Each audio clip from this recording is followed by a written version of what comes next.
मित्रों, सक्सेस बार चैनल में एक बार पुनः आपका स्वागत है। जी हाँ मित्रों, आज मैं बहुप्रतीक्षित एक परीक्षा है लेखपाल, उस पर चर्चा करने जा रहा हूं कि बिना किसी कोचिंग का स्वाध्याय से, सेल्फ स्टडी से कैसे प्राप्त किया जा सकता है 80+। जी हाँ मित्रों, टारगेट 80+। यदि आप टारगेट 80+ को लेकर चलेंगे तो आप कंफर्ट जोन में रहेंगे। जी हाँ मित्रों, और बिना कोचिंग का कैसे प्राप्त किया जा सकता है, क्या इसके लिए एक बेहतरीन रणनीति हो, उसके बारे में हम चर्चा करें।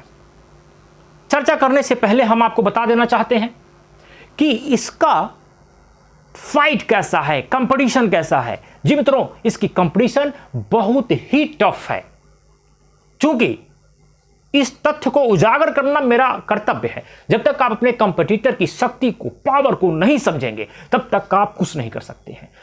यदि आप समझेंगे कि हमारा कंपटीटर हमसे इतना शक्तिशाली है, तभी उससे शक्तिशाली बनके आप उसके आगे जाएंगे, अन्यथा कूप मंडूक रह के रह जाएंगे। जी हाँ मित्रों, तो मैं बताना चाहूंगा जो ये एग्जाम होने जा रहा है, इस एग्जाम में बीटेक के लड़के, पीसीएस की तैयारी करने वाले लड़के, एसएससी की तैयारी, रेलवे की तैयारी, अदर एग्जाम की तैयारी करने वाले लड़के, सबने फॉर्म डाला है। बीएड वालों ने डाला है, एमटेक वालों ने डाला है, कोई बचा नहीं है, कोई नहीं बचा है जिसने फॉर्म न डाला हो। तो हमारी रणनीति कैसा होना चाहिए, हमारी रणनीति कैसी होनी चाहिए, इस पर चर्चा करें। तो चर्चा करने से पहले हमें इस बात का ज़्यादा ध्यान रखना चाहिए कि जो चीज़ आप स्वाध्याय से हासिल कर लेंगे सेल्फ स्टडी से एग्जामिनेशन के पहले, और वो चीज़ आप कोचिंग में हासिल उतना नहीं कर पाएंगे। क्योंकि आपने पेट एग्जाम क्वालिफाई किया हुआ है, तो आपके पास जानकारी है, बस उसको आपको मतलब कि वो उसको और चमकाना है, घिसना है, चमक आ जाए। आज उसी चमक पे मैं चर्चा करूंगा, क्या ये चमक 80% लाई जा सकती है या नहीं। मित्रों, हमारे पास 4 सेक्शन है। ए ग्रामीण विकास, बी गणित, सी सामान्य अध्ययन, डी हिंदी। ये टोटल 25-25 मार्क्स के हैं। तो हम ये तो आप जानते होंगे, लेकिन हमारे बताने का जो उद्देश्य है वो कुछ दूसरा है, कुछ अलग ढंग से हमने अनुसंधान किया है।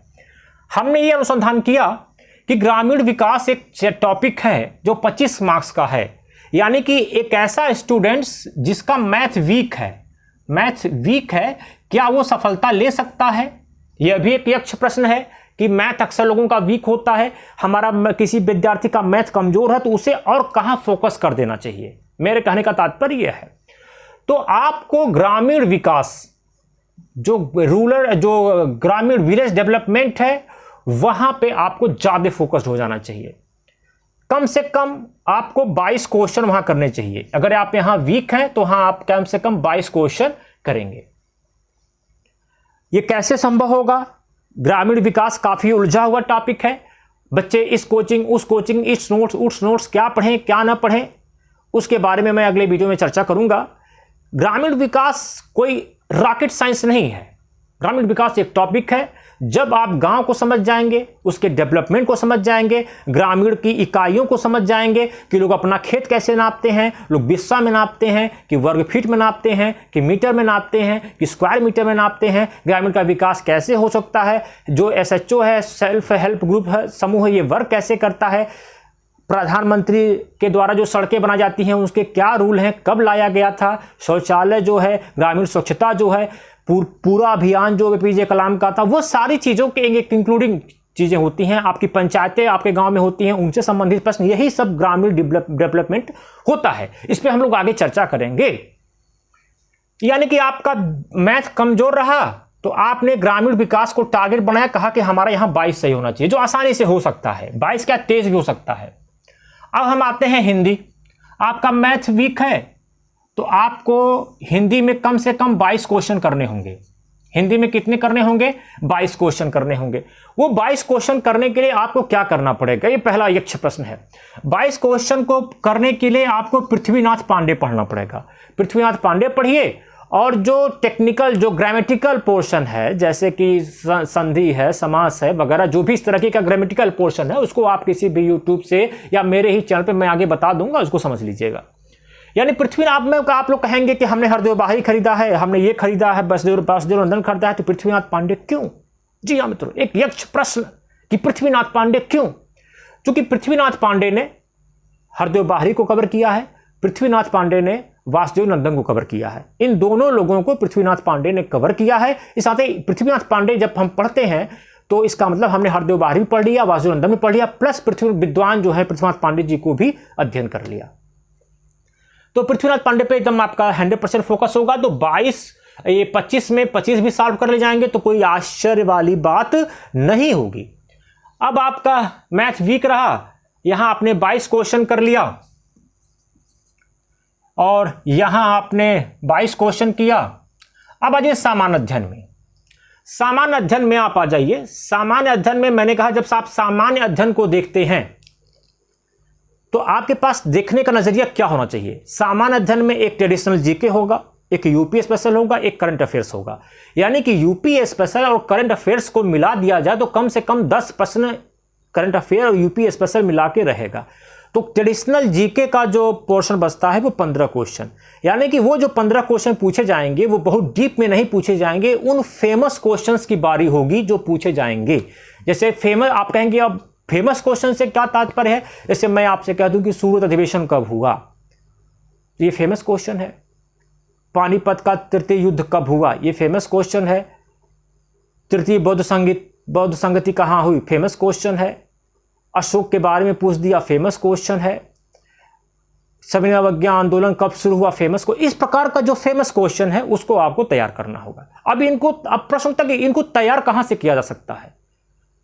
जो ट्रेडिशनल जीके है 15 क्वेश्चन के लिए आप ल्यूसेंट तो पढ़ेंगे ही पढ़ेंगे, साथ में एसएससी और रेलवे का जो घटना चक्र निकालता है। कौन निकालता है? घटना चक्र निकालता है एसएससी और रेलवे के पुराने प्रश्न, जीएस के, जीके के निकालता है घटना चक्र, उसको आप ले लेंगे। उनका सिर्फ रिवीजन पे रिवीजन करेंगे। 15 के 15 में से इस 15 क्वेश्चन में कम से कम आप 12 क्वेश्चन करने की स्थिति में बन जाएंगे। यानी 12 क्वेश्चन आपने यहां किया। अब बचा 10 क्वेश्चन करंट अफेयर्स और यूपी स्पेशल का। इस करंट अफेयर्स और यूपी स्पेशल के लिए आपको मेहनत करना पड़ेगा। तो इस 10 क्वेश्चन में अगर आपने 8 क्वेश्चन कर लिया तो इसका मतलब है कि आपने 20 यहां भी टारगेट कर दिया, 20 क्वेश्चन यहां भी टारगेट कर दिया। बात समझ में आ रही है? यानी कि 20 ये हो गया 2 2 4 2 2 4 2 6 64 क्वेश्चन आपने तैयार कर लिया, 64 क्वेश्चन। अब हम लोग आते हैं मैथ पे। मैथ जिनका अच्छा है वो तो 80 पे आसानी से पहुंच जाएंगे। जिनका मैथ अच्छा नहीं है उनके साथ थोड़ी समस्या होगी। तो मैथ के लिए आपको सबसे अच्छा है कि आप एसडी यादव की बुक आती है शारदा पब्लिकेशन की, एसडी यादव की बुक आती है, शारदा पब्लिकेशन की आती है, उसका सिर्फ एक्सरसाइज करिएगा। जो हर टॉप चैप्टर के पीछे उन्होंने 100% या 50% की एक्सरसाइज दिए हुए हैं। आप यदि उन्हें एक्सरसाइज को अच्छे से लगा लिए तो आपको कम से कम 20 क्वेश्चन हल करने में कुछ नहीं जा रहा है। आप यहां कितनों भी गिरते पड़ते रहेंगे मैथ में, क्योंकि मैथ आप 25 क्वेश्चन है, आप उसको इग्नोर नहीं कर सकते। अगर आप उसको इग्नोर करके जाएंगे और उसका बर्डन सब पे दे देंगे तो भी आप पिछड़ जाएंगे। यानी मैथ में आपको मेहनत करना ही करना है। मेहनत करने के लिए माना जाए कि आप कम से कम 16 क्वेश्चन सॉल्व कर ले जाएं। 16 क्वेश्चन, तो 16 क्वेश्चन 6 4 10 6 1 7 8 0 80 क्वेश्चन आप सॉल्व कर ले गए। यानी कि मैं इसमें 9 क्वेश्चन को आपको छोड़ दे रहा हूं, 9 क्वेश्चन आपको नहीं आएगा। लेकिन अब प्रश्न उठता है कि उन 16 प्रश्नों को करें कैसे? तो मैंने फिर बताया कि आपके पास एक एसडी यादव की बुक होनी चाहिए, सिर्फ उनका आप एक्सरसाइज करिए, कुछ मत करिए। एक्सरसाइज अपने दोस्त की मदद से, यूट्यूब की मदद से, ऑनलाइन जो भी आप करते हैं वो एक्सरसाइज आप कर डालिए। क्योंकि आपने पेट एग्जाम क्वालिफाई किया हुआ है तो आपको मैथ आती है, इतना मुझे जानकारी होना, मुझे जानकारी है। तो अब इस करंट अफेयर्स के लिए आपको क्या करना है? मार्केट में एक घटना सार आई हुई है। मार्केट में क्या आया हुआ है? आप इस पीडी के चक्कर में मत पड़िएगा, वहां से क्वेश्चन आते नहीं हैं। मार्केट में घटना सार आई हुई है, अभी जाके उसको परचेस कर लीजिएगा। उसको करंट को अभी से पढ़ना शुरू कर दीजिए। फिर ये घटना सार आपके एग्जाम के टाइम आएगी, जब एग्जाम जुलाई के माह में करेक्ट किया जाएगा, तब आप 80% बिना कोचिंग का आप आसानी से प्राप्त कर लेंगे। मेरी शुभकामनाएं आप सभी को हैं।